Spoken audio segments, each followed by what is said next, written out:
啤酒厂来尝一尝这里的啤酒。我们点了2个黑啤，看这里好像有很多非常精致的啤酒瓶。You don't need glass? Okay. Thank you. 拿啤酒。我们要拿我们的啤酒喝啤酒啦！哇，看起来好浓厚啊！我们要去喝啤酒啦。How's your drink? 好喝吗？你告诉大家你这是喝的什么东西 Passion berry.？Passion berry。这个小盒子是什么？像那个小。A perfect spot to place your phone should you need a break.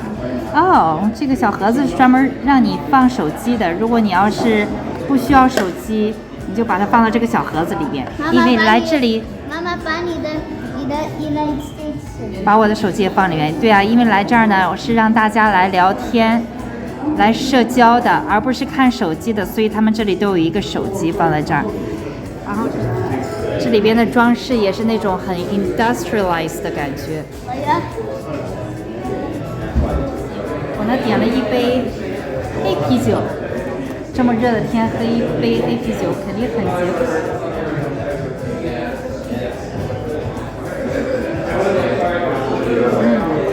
好浓厚啊！我们来干杯。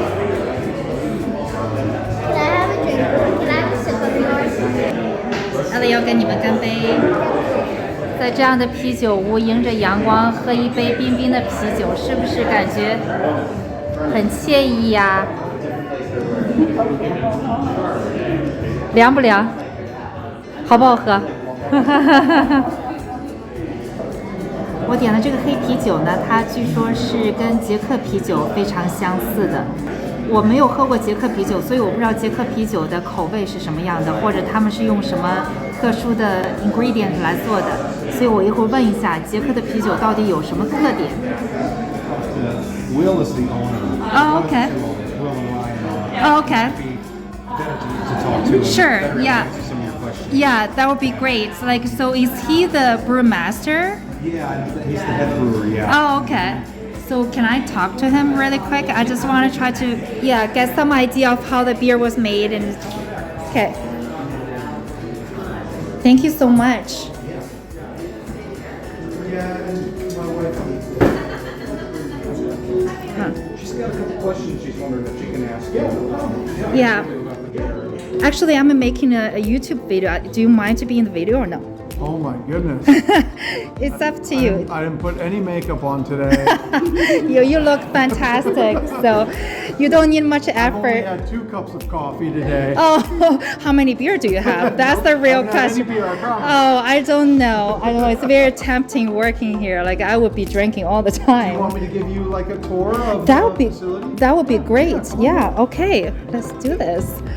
So we set up the space in a linear fashion. So we have kind of the start of the process here, which is our mill room. Okay. So we mill all the grains in here in its own enclosed space. Awesome. It smells Okay. like coffee in here. It smells like coffee. It's probably, you've got a good nose. We have some roasted malt in here. So it smells like coffee because okay. of that. Yeah. Do you guys make like a porter We do. as Yeah, well? we made a last winter. We Yeah. made an oatmeal stout. Oh, okay. And I'm hoping to do it again this year too. Yeah. Oh, that sounds awesome. In this room, Yeah. it's not very. It's probably not great for YouTube, but it's our boiler room. It's okay. It's what we use for all of our steam for all of our vessels in the brew house space. Oh, cool. Yeah. Okay. All right. How big is the boiler? It must be That one is quite- it's a low pressure boiler, but it's can handle upwards of 750,000 BTUs. Oh, okay. It's a small boiler system. Oh, okay. We've got a small 12 hectoliter brew house. So right in the middle here, we've got our mash tun. Okay. We've got our lauter tun here, and then Okay. to the left there is our kettle. Okay. Back here, so once we mill the grains in, Yeah. they get augered into that tank back there, which Back is called there. a grist case. So Okay. it's essentially just a holding container for milled grain to sit in until you're ready to actually brew. Okay. How long does it usually sit therefore? It's I usually, when I'm brewing, I'll mill in the morning of and then immediately mash in, start the Oh brew wow, process it's very itself. fresh. Yeah, you know, it's one of those things where you can mill in the night before. I've done that previously. Yeah. But not to pick on the coffee thing, but I think about it like you know, when you grind your own beans at home, when you grind them right before you actually make coffee, it's so much more fresh and expressive. So similar thing with the grain for me. Yeah. I don't have any empirical data that it makes beer taste better, but I just like a little details, right? It could make a big difference for sure. Exactly. Yeah. So in this case here, this is our hot water tank right here, and you're more than welcome to come out here. Okay, great. Okay. This is our hot water tank, or hot liquor tank as we call it. Yeah. This is a CLT cold liquor tank. And these are oversized vessels so that we can call for hot or cold water at demand for any part of the process that we might need it in. That's really cool. Yeah, and you're more than welcome to go up here. Like I said, we've got our mash tun in the middle. That's our lauter tun, and then here's our kettle. Are you pretty familiar with the brewing process? See, I'm trying to brew some beer at home by myself, like homemade breweries. Awesome. So I'm always like to, you know, do a tour in brewery and get some great idea. But you know, the tools that I'm using or equipment I'm using is really simple. It's, you know, it's a big pot and boiling some like water with you know, like molds and stuff, and keep it simple. Keep it simple. That's a good way to start. Well, but, don't let all of this equipment fool you. This is still a pretty simple process. There's a lot of detail to it. But, I kind of boil it down to, in the mash tun, you make porridge or oatmeal. In the lauter tun, you separate the liquid from the solids. Oh, okay. And over here, you boil it and add some hops. Okay. And then you start fermentation after that. So it's like a whole like a workflow. Like you don't have to transport from one to other. It's like I do, yes. Okay. So we have all these pumps underneath here. With process piping. Okay. So all of the liquid gets pulled through those and then sent into the next vessel. That's great. So you don't have to like trying to you know, transport with like a little kettle or something. No, you're right about that. Yeah, that's what I do. I just transport from one container to another. Okay, this is great. I wish you did. We need some help. Yeah. What is that panel for? So the panel controls all of my temperatures for fermenters and brake tanks. Right. And then all of my pumps. And I can kind of get a visual look at temperatures in certain vessels too. So when I go to throw on, like when I want to move my mash from the mash tun to the lauter tun, I will physically turn on the mash pump itself and then dial in the speed that I want to send it over at. Okay. Oh, that's really cool. Yeah. So I'm gonna go up there and take a look at it. Those are called tri clamps. Yeah. So it's, I think I mentioned it's a 12 hectoliter system. I can probably fit in the range of like 14 hectoliters, so maybe around 12 beer barrels. Okay. Something to that effect. It can be a little bit more oversized. Right. How often do you brew like one batch? I usually brew, I would say on average once a week. Once a week? Yeah. Oh, okay. Yeah, we're very small and we don't move through beer really quickly. Yeah. So it's a nice pace for me because I'm the only person back here. So it's a lot of work. It is, yeah. You know, just cleaning and all that stuff. Yeah. And you know, part of that process that we have here is there's transfers involved in cleaning other vessels. So that once a week allows me to free up some other days for other things that I gotta get to back here. Right. Yeah. So we have this is a heat exchange. Yeah. So I'll call for, or I'll pull cold water from that vessel there, and I send the hot water in the opposite direction in which the input is for the cold water. Okay. They exchange temperature, and I can usually get the contents out of here in 45 minutes, and I can get it down to 45 degrees Fahrenheit in that 45-minute process. Oh, wow. As cold as 45 degrees. Yeah. And then that's pretty good. It's a closed loop, so that cold water that gets turned into hot water, I recapture into the hot water tank, so it's cost effective, sustainable. You can reuse them. Yeah. Which is, it's great on many fronts for us. For sure, yeah. So this is one like what it's all cooled down, filtered, and everything. And so so all of the water that we use back here comes through these black sand carbon filters. Oh, okay. So I can build up my water profile based on beer style, because that's kind of starting close to neutral, which is nice. So it's really soft, it's very low in mineral content. Right. And then I'll build up the water profile based on the style of beer that we're brewing. Oh, interesting. Okay. But I really just like all of our beers to be very soft, even if it's not quite in style, style specific. I really just like soft beer. Yeah. So I've got one vertical fermenter here, one conical that I'll do, oatmeal stout or pale ale in. Oh, okay. And then over here I've got all of our open fermentation for lager production. So all of the lagers are fermented in the open. Yeah. Okay. So in the middle is a support column for cleaning purposes. Okay. But where the handles are, those actually flip up. So okay. I can open up the fermenter and allow the yeast to express itself in different ways. And oh, nice. One of the benefits of the open fermentation is that it's volatilizing a lot of those off flavors that are produced in fermentation a lot easier. Right.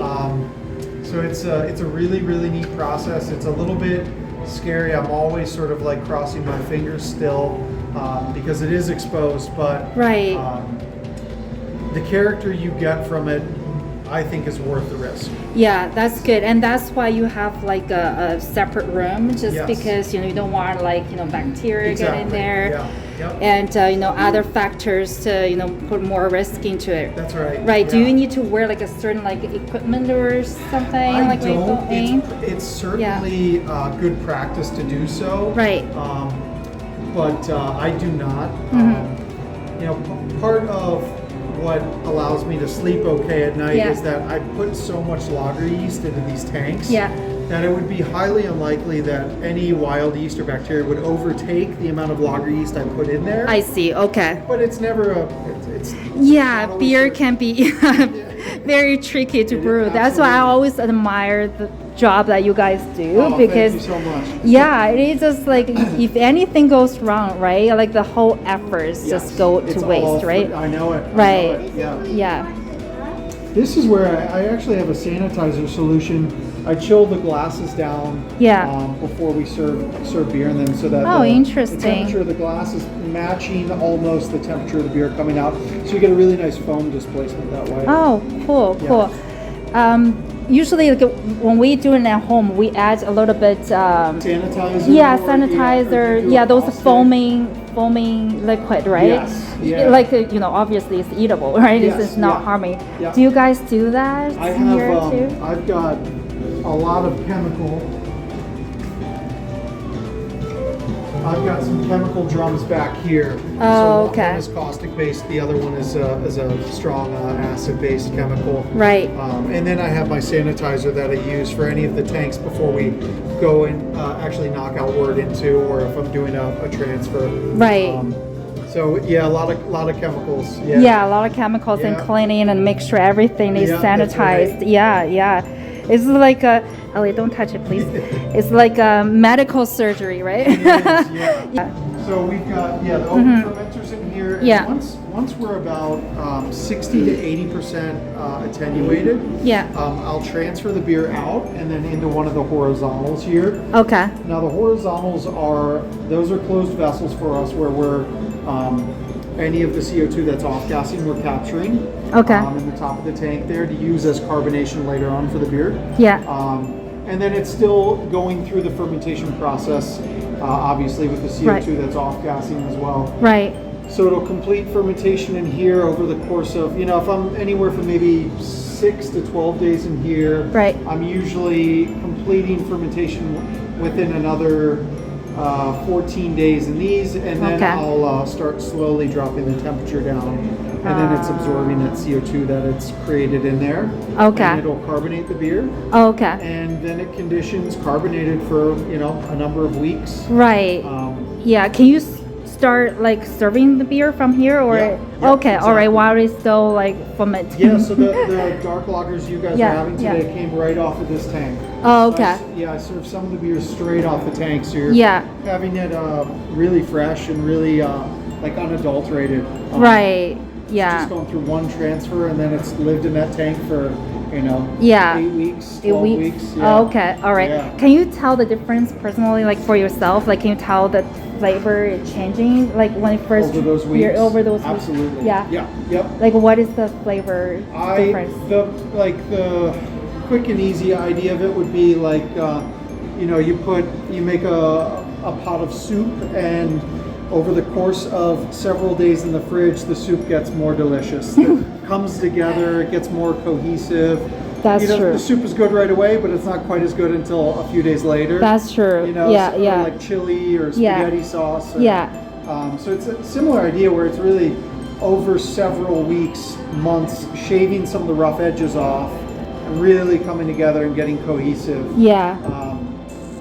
So I can certainly taste the difference, and you reach a point where it's diminishing returns, where taking something too far can be deleterious for it as well. That's so true. You're really trying to find that sweet spot. That's true, which is like a couple weeks, like you said, 8 weeks. Yeah, or it like, can be several months, or it can be as quick as a few weeks. Right. Hard to know. And then you have some beers that age beautifully in the bottle for years. Yeah. It just depends. Exactly. Do you guys bottle your beer? We don't bottle anything. Okay. We don't can anything. Okay. It's all just served on site. It's very fresh. It's fresh, That's what you get, right? Exactly. For sure. So that is, it's called a spunning valve, and that's just like a pressure release valve for the tank. Got it. That allows. So once in a while, you have to release the pressure. So it's really cool. So I set the pressure on this that'll allow it to actually off gas. Or relieve the pressure. And anything under that, it's retaining in the tank itself. So it's sitting at 7 psi right now. Right. I have this actually set for a little bit higher. If the tank pressure were to exceed that, that would pop up and allow CO2 to come out of solution. Oh, so very it interesting. slowly relieves it without depleting all of the CO2 in the tank. Exactly. Yeah. I'm sure those equipment are really expensive. It's expensive. Yeah, it is. But it's they're all important. I mean, it really matters. So did you guys get all this locally, the equipment? No, we didn't actually. We used a company out of British Columbia called Specific Mechanical. Specific brewing distillery. Okay, it's from Canada. We're from Canada. Yeah. Oh, you are from Canada? Yeah. Oh, wow. We Where? drove Toronto. Wow. Yeah, we drove all the way from Canada to here.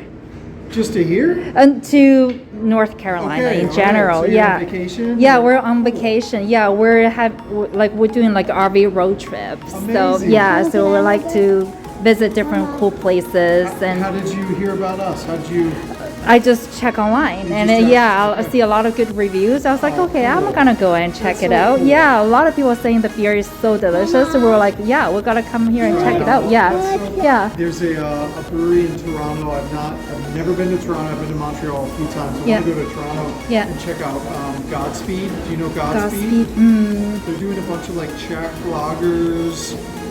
It looks like a beautiful space, and the beers look incredible. Yeah. If you ever get a chance, maybe check it out. Okay, I will check it out. Well, thanks for the advice. Even though I'm from Toronto, I never heard I have to get advice from you. But there's so many great breweries. But that's great. And I saw the dark lager is actually Czech inspired. Yeah. Like, what does that mean? Like, I would never want to call our beer a Czech dark lager because we're not a Czech brewery. Okay. So it's always taking inspiration from those and never assuming that we're making something as good as that. So it's just we're inspired by it. We try to pay homage to it, but we don't own a brewery in the Czech Republic. So but is this like a similar ingredient you guys trying to use? Yeah, so I'll show you over here. Anytime we do something that's inspired by like a certain region beer, I try to get as many ingredients as possible from that area. Right. So we have all of our malt. The Czech beer comes from Eastern Czech Republic in Moravia. Oh. So you actually ship it all the way from over there? Yeah, it comes over from this malt house, which is in Eastern Czech Republic. Right. All right. Thank you so much. And yeah, like because as I said, we're gonna brew beer at home too, so it gave me a lot of knowledge to maybe try different things at home.